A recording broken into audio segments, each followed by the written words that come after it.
I'd like to be. Yeah, you want it last? Coming back. Okay. The back is Robert. Okay. Hi, thanks. Press the oak. It's ready. Oh, okay. If the light is on. Yeah. Well, you're mentioning jokes. I have several in mind that Abe told, and I'd like to tell this one because it seems more apropos. He told this story of a man who was critically ill and was close to dying, and he was in his home doing this. And he was in his bedroom, and his daughter was with him, and then he smelled his favorite food. And he said to his daughter, "Could you go in the kitchen and bring me back some?" And she didn't come back for a longish time, maybe close to a half an hour, and she had no food. And he said, "What happened?" "Ma says that's for later."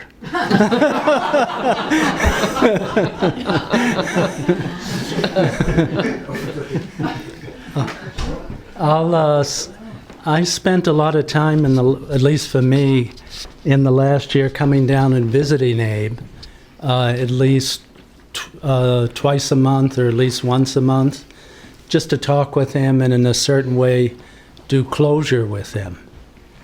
And we had some really good talks. I asked him, did he have any regrets about his life? And I'll share the three that he said at the time. One was that he never learned professionally the Rorschach test. And that he had read about it, but he really regretted not being able to use that in his practice and helped diagnosis to a T.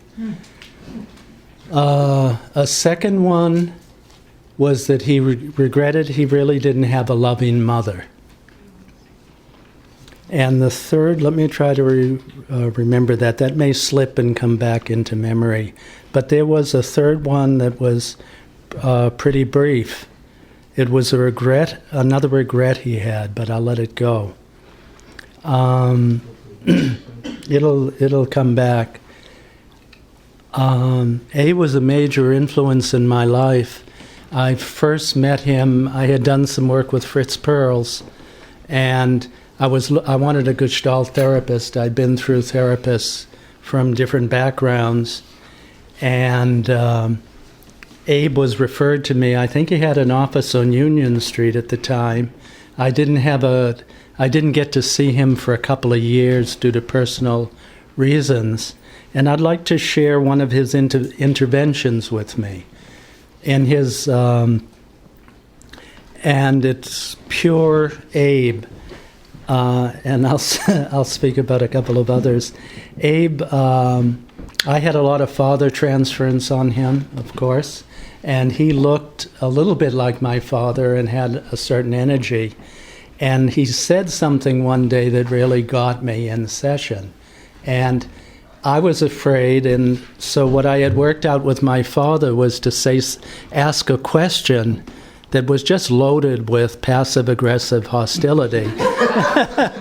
But my dad never picked up on it, but I did it with Abe, okay? And what happened was that he walked away, this was in Millview Street, and stood right in front of me.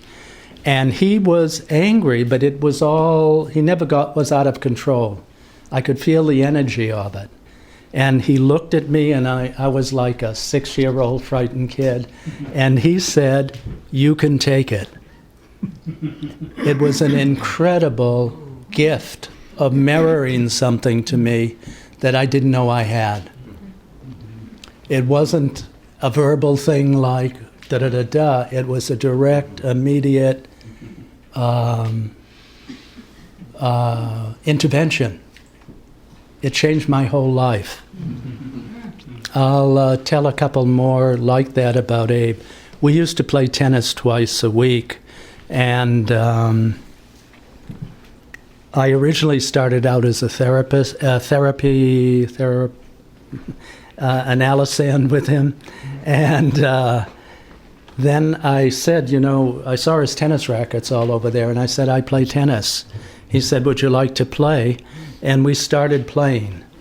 And at some point he said, I can't be your therapist anymore. That showed integrity too to me, And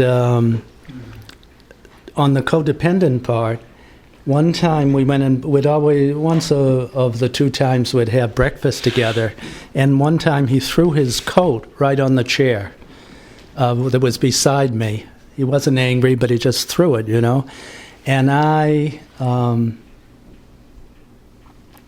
being a good codependent at the time, picked it up and put it on the back of the chair rightly, started to, and Abe said, "Get your goddamn hands off my coat."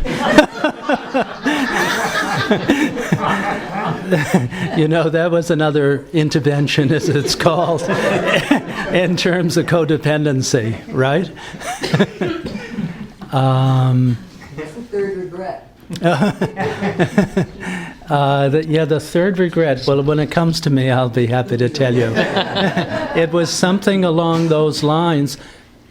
The Rorschach just blew me out. But he was quite scholarly, as you know, and analytical, and I could see how that would be important to him. Oh, the third was that he never supported his musical abilities. That's right, yeah. He never supported those in the sense of taking lessons for either his voice or his some instrument. And as you know, if you've been with him, he always sang the notes. Beautifully done. In fact, there's a recording in there of him singing songs from his childhood. His dad was a cantor, and what he's saying in the family and once on the choir, his voice is just beautiful. I'll let it go there. But it's a great fortune for me to know, to have had him in my life all these years. I have a child, and I don't have parents who are alive, and Abe said, I'll be her adopted grandfather. And he took that very seriously. And all of this is so characteristic of Abe, and as I hear all these stories, it's like faceted cuts on a diamond that lets in a lot of light. I mean, that's the feeling I've had today. So thank you, and Nina, thank you for inviting us all today. Thank you for being here. You bet. It's been really a treasure. We'll all savor. Let me just first take a reading. There will be an opportunity when the website is posted, I think,